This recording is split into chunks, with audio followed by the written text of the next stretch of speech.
Welcome to Outdrive, folks. I'm your host, Cliff Callis, and each week I'm bringing you actionable marketing insights you can apply to reach, connect with, and convert rural American consumers.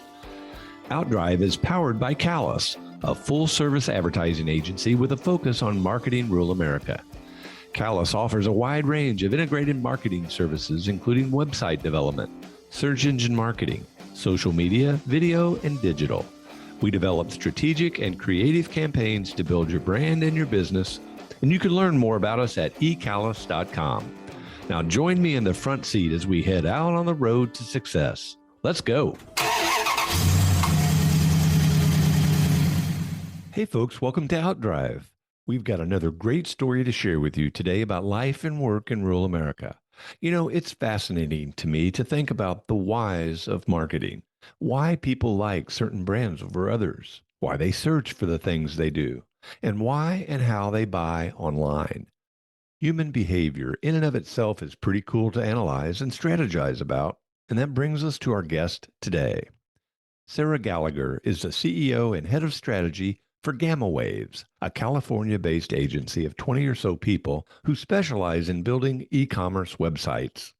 I love how Gamma Waves has chosen a niche that has really grown and evolved over the past 20 years that Sarah has worked in it. From the initial discovery with a client to developing an e-commerce solution that will drive sales and conversions, Sarah and her team are using best practices, years of experience, and proven technology to help their clients grow and succeed. And I'm excited to have her on the podcast today. Welcome to Outdrive, Sarah. Thanks for having me. It's good to be here. I'm excited that you're here. I've been wanting to visit with you, as an e-commerce expert. I think our whole audience is interested to hear your perspective on understanding human behavior and the customer journey and maybe where this whole industry is going. Certainly, I like to talk marketing with marketers. That's one of my favorite things to do. I think we have a lot to talk about. Before we go down any of those roads, though, let's start by having you tell our audience just a little bit about yourself. Yeah, well, my name's Sarah Gallagher, and I'm based here in Los Angeles, and I've been in e-commerce my entire career, from launching some of the very first e-commerce websites, both in the United States and in Latin America. And right now I run an agency called Gamma Waves, and we do strategic e-com development primarily on Shopify stores. So where did this interest in marketing and e-commerce come from? I think what really piqued my interest was that it was a new industry at the time. It was evolving, things were changing. That was really exciting. Everybody was learning at the same time. And I think that's also what keeps me interested. So 20 years later, everything is still evolving. The elephant in the room in every conversation is AI, and we're all figuring out how to use it better. How is it going to impact our industry? And so that's a real challenge. So I think I am a curious person, and I like to be challenged with things like that, where there's no sort of set answer. Yeah, so that's what's started my interest, and that's what keeps my interest. Well, you mentioned a couple things that really hit home to me. One is curiosity, because I think to be a good marketer, you have to be curious. But then the other thing is to capitalize on those things that come along. I'm interested in your take on the evolution of e-commerce. Having been in it that long, you saw it at the beginning. Now you're seeing the influx of AI technology. Talk a little bit just about the evolution.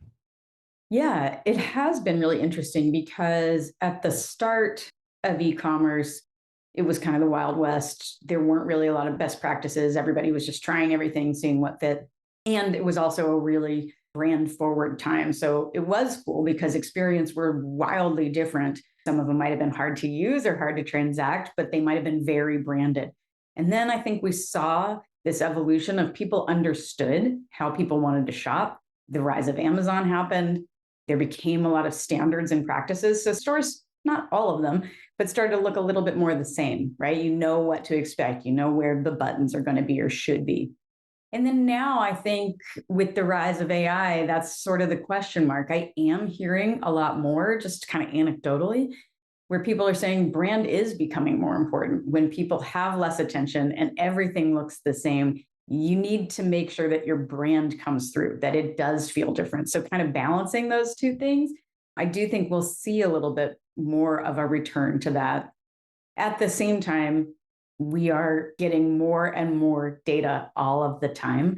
Our ability to capture data, our ability to use AI to analyze data and then take action items out of that has increased exponentially. And so using that to also inform customer journeys, right? What ads are performing? What are people that come through this kind of ad doing when they get to your site? That kind of thing. So I hope it doesn't make things 100% standardized because that's boring. But I also think we're going to be looking for that balance. And I think also people are going to be looking for connecting with human experience. Wow, there's so many different ways we could go from here. But before we dig into each one of those individually, tell us about gamma waves. Yeah, so Gamma Waves was started 13 years ago as a development shop. So the founder was an engineer. He built e-commerce websites on platforms like Magento, on WordPress, on WooCommerce, on BigCommerce, on Shopify, and then continued building, was helping when the company was founded, was really started as we will help you start e-commerce sites. We'll help you start moving. And we worked with a lot of small businesses, particularly in the CPG space. So a lot of vitamins, supplements, food companies, and help them get started building their businesses online. And then we continued to evolve, became more of a growth shop. So helping companies that were already doing e-commerce do it better. We were one of the pioneers of A/B testing. So really testing different versions of experiences and seeing what resonated with customers and what helped them shop faster, easier, more. And we also, over that 13-year span, became much more of a Shopify shop. So as Shopify rose and really started serving those small business owners, we were seeing more brands interested in working on Shopify, and we were spending more of our time there. And then now Shopify is doing much more mid-market and enterprise enablement. And so we are playing much more in those spaces, and our customer base has changed along with that. We've grown a lot of our customers along with us. And then we're also working with bigger customers who are looking to scale even more. So is Shopify clearly better than all the other platforms, or is it more of a specialization strategy that you guys are using where you focus just on that platform? That's a great question. Shopify has a lot of advantages and has also been investing a lot in their own product over the last few years and really listening to the merchants. So I have a biased answer, and that is that Shopify is better. It's proven to convert higher. So Shopify checkout actually just on its own, doing nothing else with the rest of your site, Shopify checkout converts higher and is faster than the other major platforms. And the total cost of ownership is so much lower. So now that Shopify is actually invested in being able to support more enterprise brands, you see what used to have total cost of ownership in the millions of dollars a year comes remarkably down. And so it just makes that e-commerce experience so much easier to scale and grow. It's also kind of a more nimble platform. So you don't have to invest in giant teams of developers and months of development to change anything. You can experiment, tweak, grow. But there are some times where another platform might be a better fit. And we're not against other platforms. I think this has just sort of been where the market has taken us. And so that's why we feel biased in that direction. Yeah, that makes sense. Mm-hmm. So the market also took you from smaller type businesses to larger. And I think that's pretty consistent with a way a lot of particularly agencies grow. And we've certainly seen that in our experience and our growth. What's your perspective? Is it harder to serve a larger customer than a smaller customer? What are the differences there? I love that question.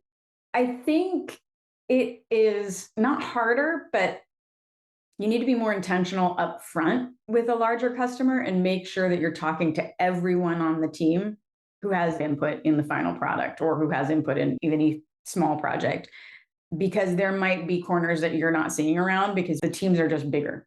So I think then once you have done that work, it can almost be easier to work with a larger company because they are more used to process. They understand, here's a project schedule, here's our scope, we're going to stick to it, and we're going to just work against this. And then there will be another phase. They're just, I think, more oriented to working in that way. I think smaller companies are great, and I do love small business owners. I find them really inspiring. I think they can be so nimble. They're also juggling so many things, and their teams are smaller. And so they can sometimes not have the bandwidth to even approve, say, a design, right? They can't look at it. They can't get on a meeting this week because they're off doing a photo shoot for their product. So that can be a little bit more challenging. But at the same time, they are also willing sometimes to move more quickly. If you say, hey, we just pulled these insights from your data this month, we think we should A B test these 5 things, they'll go, yeah, do it. They don't need to see. So, yeah, so I think there's pros and cons to both. I think there's different challenges for each of them. Yeah, I can relate to everything you just said there. And I think you learn from both of them. I know that there's been a lot of things we learned from our larger clients that allowed us then to serve our smaller clients even better Yeah. because they do have different expectations, but they do have different proficiencies and efficiencies and ways of doing business that can help you just as an overall agency do better work, I think. Yeah. This is maybe just a silly question. Why do people shop online? I think people shop online now for convenience. I think they shop online now because it's part of their day to day experience. Now, with social shopping being such a big part of our lives, so people spend, as we know, a good amount of time on social media. And as the different platforms have enabled shopping and advertising in different ways, that's what the algorithm is for. It's intended to capture you and get you to go shop online. So I think that's one of the reasons. I also think a sort of expansion of options. So if you're looking for pink sweatshirt, for example, you go to a shop in your local town and you might have one option, and it might be not quite the shade you were thinking of and not quite the right fit. And so if you look online, it's infinite almost. And you can order from any country, any place, any style. So any color tone, and you could even probably find a place where you can get it custom made exactly how you want it. So I think that's another big reason that people shop online, is just to expand their options. We like choice. So Yeah, that makes sense. I grew up in the retail business and it was fun. And we used to call it, free entertainment. Come in and shop. You don't have to buy anything. Just come in and be entertained. And now you can find all that entertainment online, and the need to get out and go to the store is not as great. And yet it is still free entertainment. And so it's kind of like you have the best of both worlds. You can shop in the store, look around, but then you can go online and buy. And it's not like you don't still buy in the stores. People do, and we do, I'm sure. But yeah, still, I mean, the majority of sales are coming from in store if companies have in store experiences. And it's true. I love that idea. I went actually to Ireland with a group of retailers just this winter, and the Irish Enterprise organization took us on a retail safari, and it was in person. And it was really like making a celebration of that retail experience. But what was so interesting to me, because it was, you talk to these small business owners who are like woolen mills, and they've been making these things for hundreds of years, and that story is told through their retail experience. And to me, I'm going, how is this coming out online? Because the in-person experience is so cool, and you go in there and it's free entertainment. It also makes you want to buy. And I think that's also something we need to do a good job of, especially when it's easy for things to get so standardized. Like, this is what the customer journey should look like. How are we telling those really unique stories and giving people that experience? So I love thinking about that. It can be entertaining, and it is also like true, authentic storytelling about some really interesting things that people are doing. And so making sure that that comes out as well. that sounds like an awesome trip. Was that a certain type of retailer that got to go on that trip? It was really interesting. It was all kinds of retailers and also people like me, like agency and technology people. So it was a very cool trip. Yeah. Ooh, I'd love to do that. You brought up the customer journey. How do you make that easy for people to experience?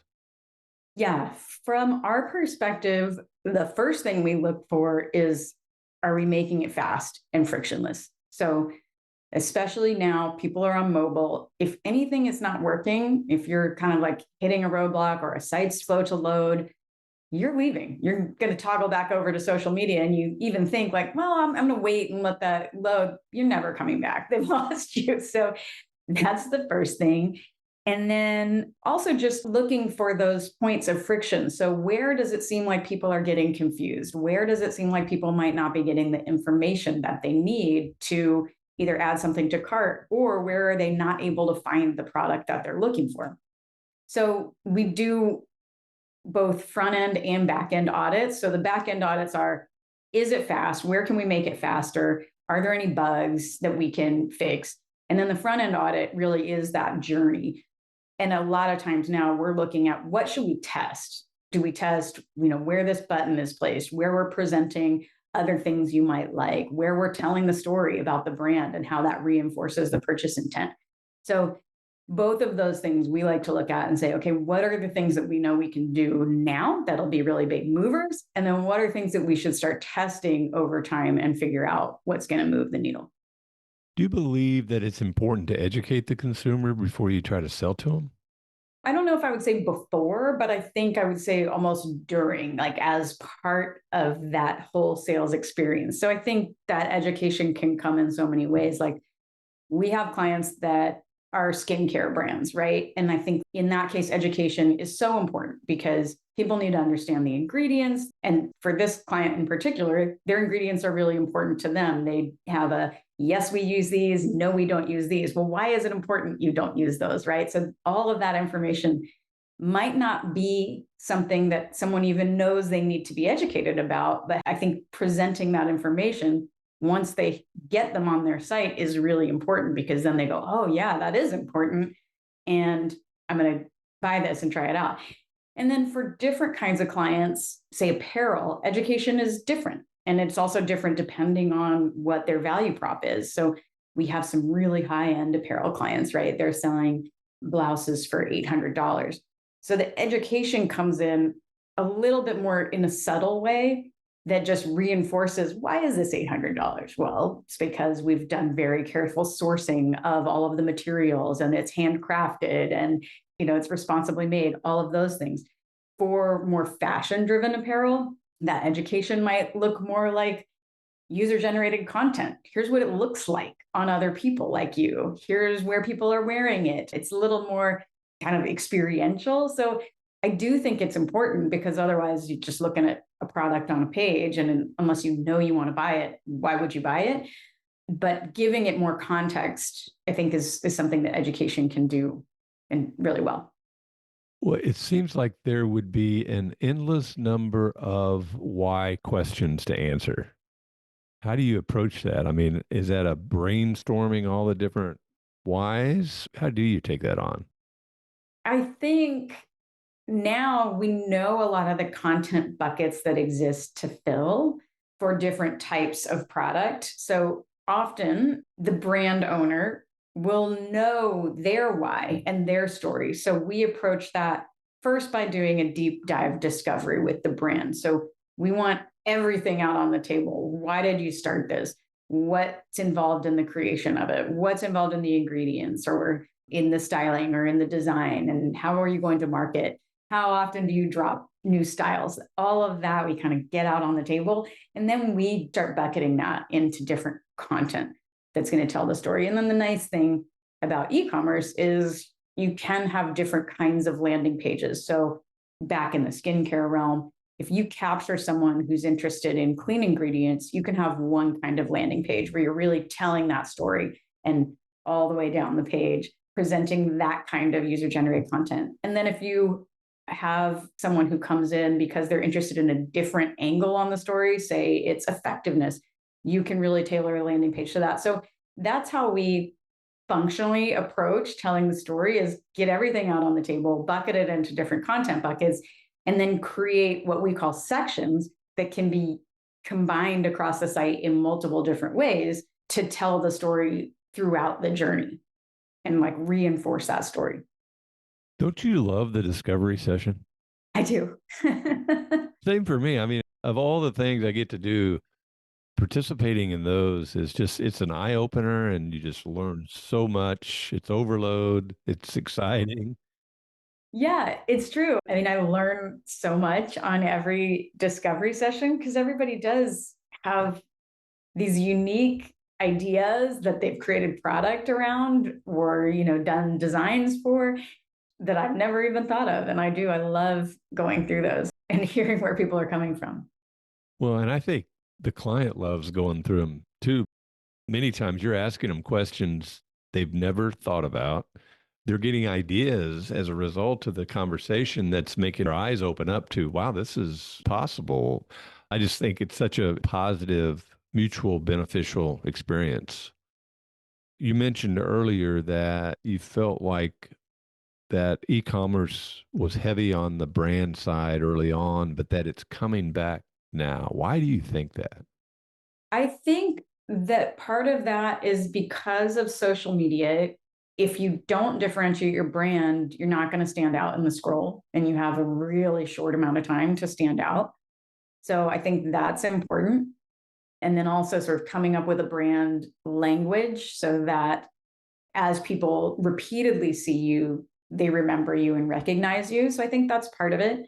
And I think also as sites started to look more similar, people realizing, oh, we can and should differentiate the look of our brand. We don't need to look just like a template. Everybody shouldn't just look the same. We can bring our brand into our website and still convert traffic. We've got a really great example. One of our apparel brands is a really sort of cult favorite kind of brand. And the women that founded that from the start with the website, we do not want to look like a template. We want to look completely unique. We don't care what best practices are almost. And we have been able to really build out a super unique look for them that you wouldn't think of as your very typical e-commerce experience, but at the same time, grow the business from $20 million to $80 million in 3 years. And that's to me just reinforcing, because sometimes we're like, well, if you should do this with the buttons. And they're like, no, we're not doing that. It's not right for our brand. And they have really been laser focused on that. And it's worked. So do you get involved in the branding too, or you're taking brand standards or working with branding agencies in a partnership? Yeah, that's what we do. So we take brand standards, work with brand agencies, or work with the internal team at the client to extend it to their e-com site. Okay. So you're really just doing e-commerce. I think that's awesome because specializing does so many different things for an agency. And do you think of yourself as an agency? Mm-hmm.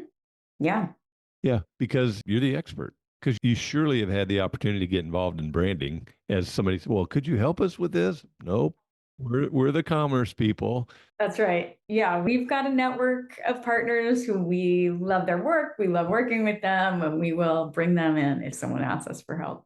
Yeah. Talk a little bit about your particular role. I'm interested in that. Yeah, so we're a fairly small agency. We're under 20 people. So my role as the CEO is to both manage the entire agency. So looking ahead, making sure we have enough business coming into the pipeline. I'm still very engaged in the sales process. And then I'm also really focused on being that strategic partner to all of our clients. So I run quarterly business reviews with every single one of our clients, where we're looking at not just what's going on their site, but what's going on trends in the industry, and kind of just making sure that it's on our clients' radar, whether or not they're ready to move on it, that they're aware of it, and just putting things like, hey, this is interesting for us to talk about. And then also, if a client, we have all the time, clients have some, specific new project that they want to work on that might feel pretty large and they're not sure which direction they want to go. And I will get involved in the strategy around that project, especially something where it might be complex, like a bundle builder, but there's maybe a product you buy up front and then you're doing a bundle that's a subscription and you're subscribing to those products. How does that customer journey work and how does the flow appear? And then just making sure that it's as friction free as possible. So I'll be involved in a lot of the strategy around that. And then the team takes it, design, run with it. So do you prefer the working on the business side or in the business side? That's a great question. That's a good question that I should think about. I'm not trying to put you on the spot. I've experienced it too. Over my career, I kind of went back and forth. Yeah.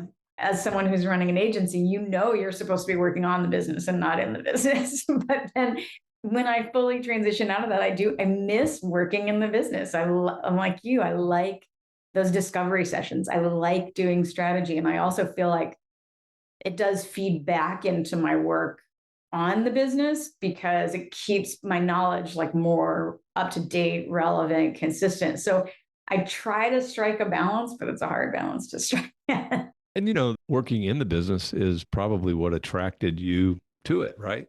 Yeah, exactly. Yeah, same. And, I think that's probably true for most CEOs and principals is that they got into advertising because they love advertising. And then now you start growing a business and it changes. I found that the transition also from being very task driven with projects and then to be more business development oriented was kind of a hard transition to make because you're not so deadline driven. You're working bigger picture, longer lead times, things like that. And it is a balance, but it sounds like you've got a pretty good handle on it. Yeah, yeah. I mean, it changes every day, doesn't It it? does. That's one of the things I always liked about marketing as well, is that it changes every day. And I think today technology is driving a lot of that change. And of course, understanding human behavior and that changes too. And, the socioeconomic climate has impact. Are you seeing anything just in the last few weeks? There's been such turmoil, really global. Are you seeing any trends in e-commerce as a result of that? Yes, I am seeing two trends right now.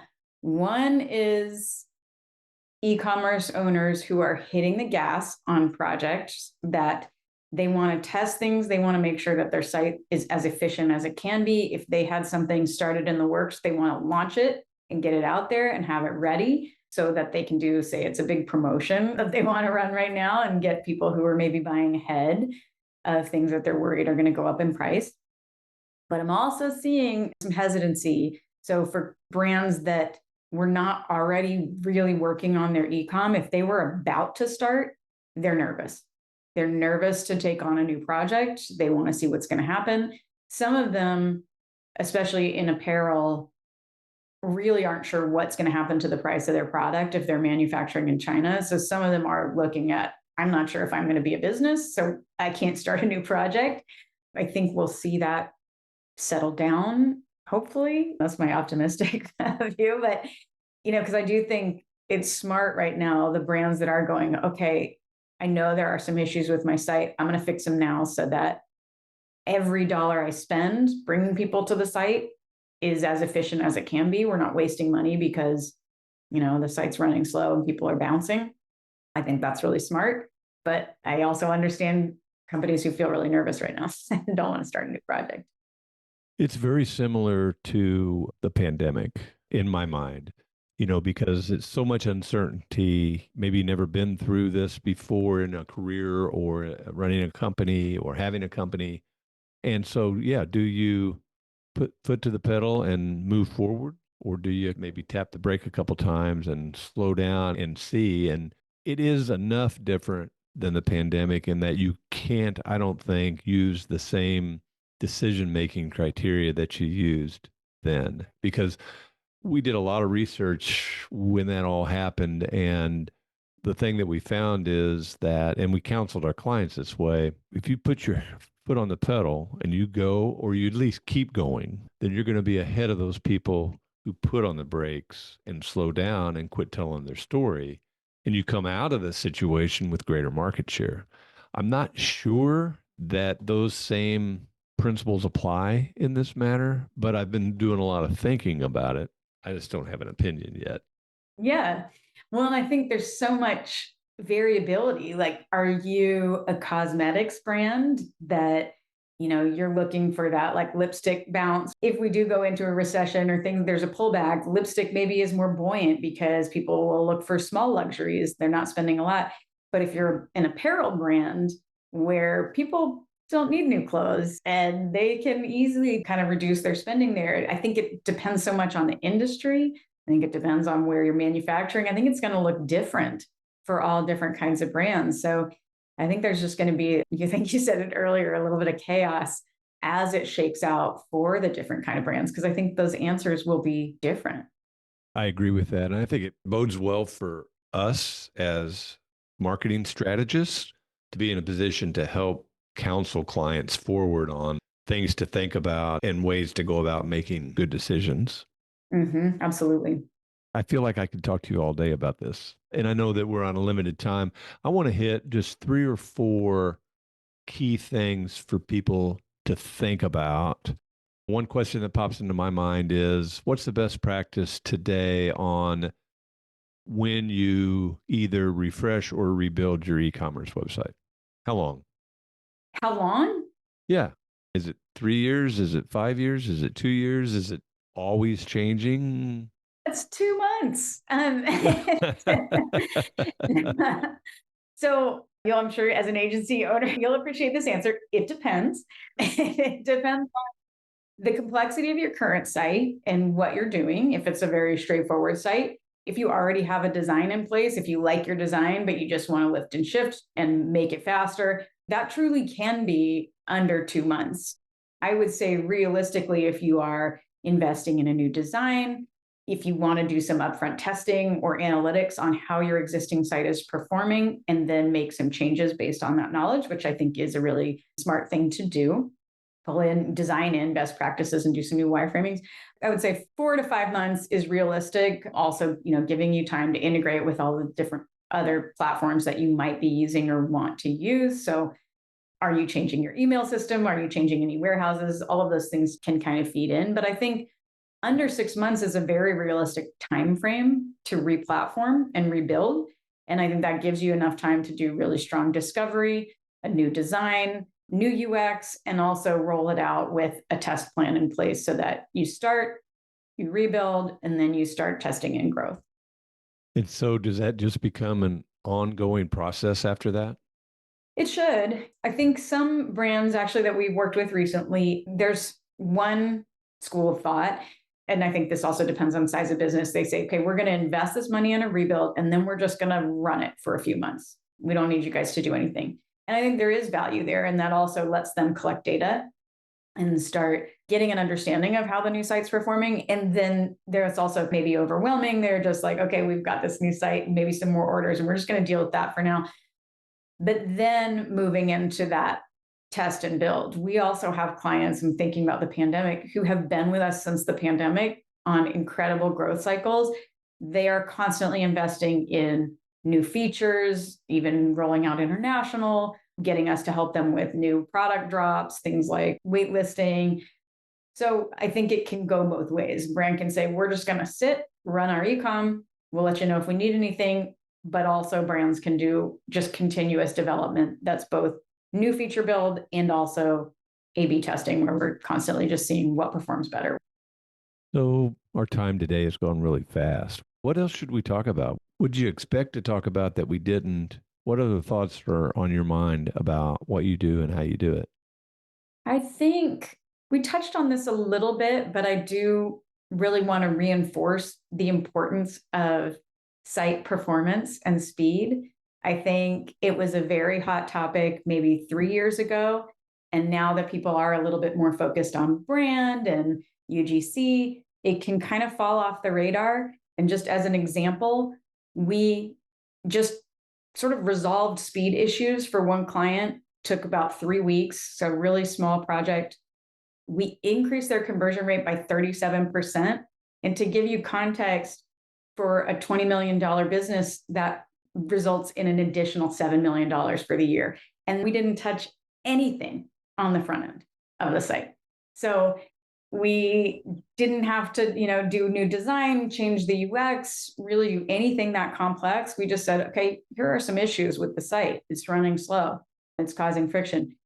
So I feel like it's not as fun to talk about. So it kind of falls off people's radar, but I think it's really important. And so even with our clients that are doing these big projects, at least once a year, I want to say, hey, let's just check back in on this, because it's also something that can degrade over time. So not fun to talk about, but I think everyone should be aware of it.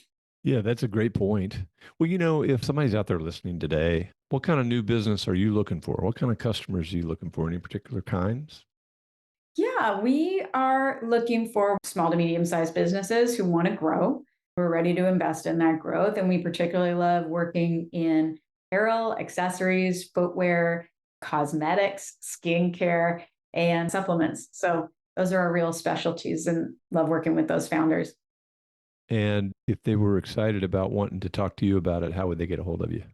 Yeah, they can find me at hello@gammawaves.io or Sarah, Sarah, at gammawaves.io, or just find our website, gammawaves.io.